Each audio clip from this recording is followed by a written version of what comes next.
Welcome mga ka-Pinoy VA dyan. So ngayon magtuturo po tayo paano ito i-build. So ngayon papakita ko muna yung sample build natin. So ang build lang po natin is Google Form, Google Sheets, tapos meron tayong router with conditions. So ito po yun. Tapos Google Sheet natin for updates. And then meron tayong email. So, ang flow naman, ang goal natin dito, if mayroong nag-sign up sa form natin, tapos if need niya na book to call, so mag-send tayo ng email sa kanya with attachment a Calendly link or booking link. If no naman, so mag-send tayo ng thank you message sa kanya. So, that's it. So, ipapakita ko muna sa inyo ano yung magiging result dito. So, first, click natin. Run once muna natin. Right? So, punta tayo dito. So, test lang natin. So, test name. Gawa lang tayong test name. So, Pinoy VA Automation at gmail.com. And then, interested automation. So, try natin yung, would you like to book a call? Try natin yung yes. Click submit. And then, punta tayo dito. Run once natin. So, mapapansin nyo, meron siyang result, tapos yung Google Sheet niya, nag-updates. Ito yan, update a row, and then send an email. So, check natin. So, mapapansin nyo, ito yan, info PNV automation. Click natin yan. So, it means, so, hi test name, here's your book link. So, nag-click tayo ng yes. And then, if I click natin to, so, pupunta siya sa Calendly. Right? So, try naman natin na, send tayo ng, delete lang natin to. Send tayo ng new request. And then, test name 2, email, Pinoy VA automation at gmail.com. So, ang interested natin, ilagay natin marketing para maiba naman. So, would you like to book a call? So, try natin click no. Click submit. Okay, run once. Right, so mapapansin nyo, so meron ng result, and then sa router, meron tayong two conditions na send ng email. So, check natin yung email natin. So, meron naman dito, info PNV automation. Pag-click naman yan, so, hi, test name 2, thank you for signing up. If you need help, feel free to reply anytime. So, it means working siya. Right guys, papakita ko naman sa inyo yung build process. So first, meron tayong naka-layout dito. Google Form, Google Sheet, router for the conditions, and then update arrow for book, yes, and then email. So first, click nyo lang to make sure connected na yun sa ano nyo. And then yung form ID, paano ba makita yung form ID? Punta lang kayo dito. Ito yung form ID nyo. So make sure tama yung form ID. And then click nyo lang save. And then Google Sheets. And then before that, Google Sheets, so click mo lang yan. So make sure connected na. Pag hindi pa connected, click add. And then sign in with your Google account. And then search by path, Google Drive, Sheets. Pag hindi nyo pa alam, click nyo lang yan. So click nyo lang to. Google Sheets. Tapos mapping nyo lang. So paano ba i-map? So click mo lang yan. Tapos ma-mapping nyo dito. Right? So drop down, click yun ng save. And then router. So dito sa router, magko-condition tayo. So click mo lang tong sa gitna.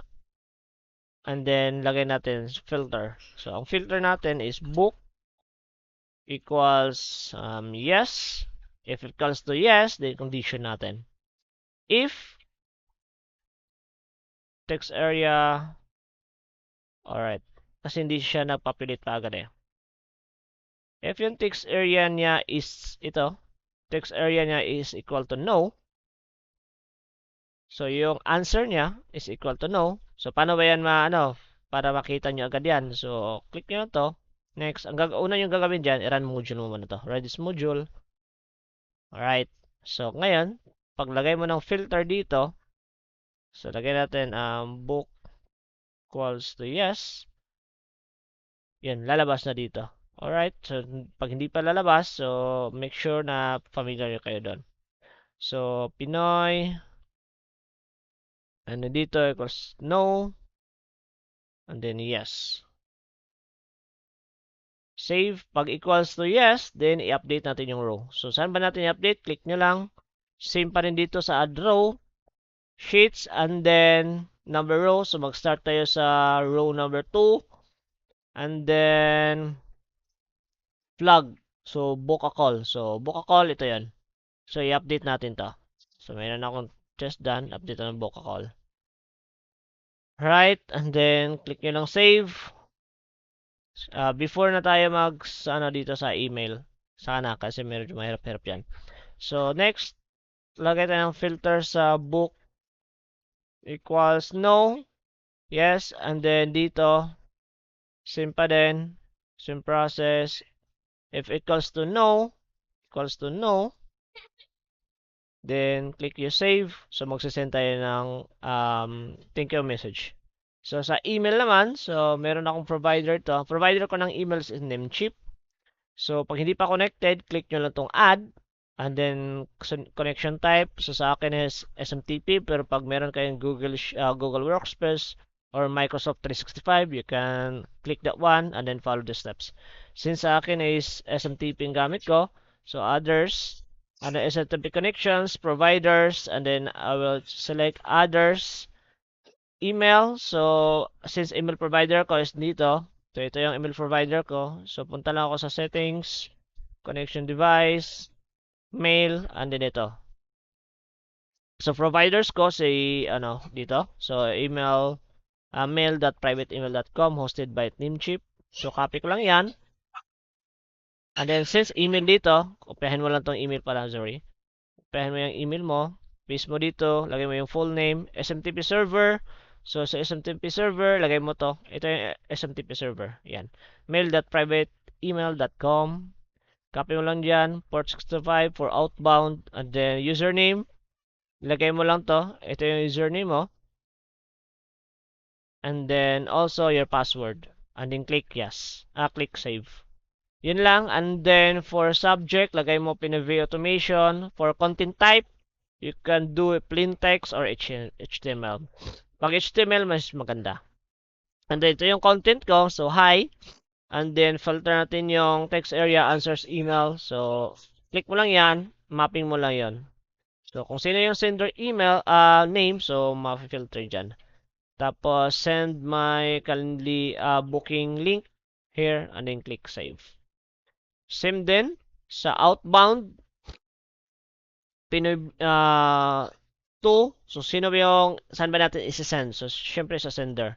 So, ang sender natin, ito, text areas, text answers, and then PNV. Click mo lang yan. So, automatic kung sino yung nagsisend, sender, automatic siya yung magsisendan. And then, ang content type ko, HTML, pwede kayo mag-select ng plain text. And then here, the drop down, hi, and then filter mo lang yung kung sino yung nag-i-email sa inyo. Kukunin mo yung name. Here, I think here. Kukunin mo lang here. And then, ito. Ito yung magiging content ko. So, that's it. So, try natin if it is work. So, run once muna natin. Ito yung form. So, another submit. Check muna natin kung walang existing. Okay, walang existing. So, test 1. Pinoy VA automation at gmail.com. Copy na lang natin to para sa next. And then, automation. Try mo natin yung yes. Submit. Right? That is a make. And then, run once. Since nag-yes tayo, so, ano siya? Nag-log sa Google Sheets. So, ito yung Google Sheets. So, nag-log siya sa Google Sheets. Ito yun. And then, nag-book a call. So, nag-yes siya. So, date, nag-sign up. And then, sa router condition natin, since nag-yes siya, so, meron tayong update a row. And then, since nag-yes siya, meron tayong in-update dito sa flag na book. So, punta tayo dito. So, column flag and then book. So, update natin yung Google Sheets.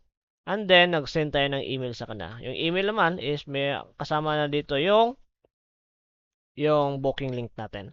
So, check natin yung email. Ito yun. Click. And then, here you go. Click mo yung book a call. And then, lalabas yan dito. Alright. So, delete natin yan. So, next, kita nyo ng another responses. So, ang i-response naman natin, since meron tayong filter na no, so dapat magsasend siya ng email. So, ang send na ng email is thank you. So, thanks for signing up. Right? So, run once natin. Tayo dito. Test 2. Email natin. So, marketing. So, no natin. Submit. Tayo sa make. Run once. So, na-trigger niya. Meron siyang result. Google Sheet updates. So, check natin kung nag-update ba. So, meron ng marketing. So, book a call, no. And then, meron tayong filter. Since no siya, so magsisend siya ng email. So, check natin. Yung email niya is thanks for signing up. Here. Thanks for signing up. And then, check natin yung email. Thanks for signing up. Right? So, it makes easier and then reliable. And then, once everything is good, don't forget to save. And then, since guys, kung gusto nyo ng pro email, comment nyo lang sa baba. So, masisend ako ng 2 months free for the professional email. And then also, I will download this as a blueprint. So, export blueprint so you can test it out. Alright, thanks for watching. Have a great day.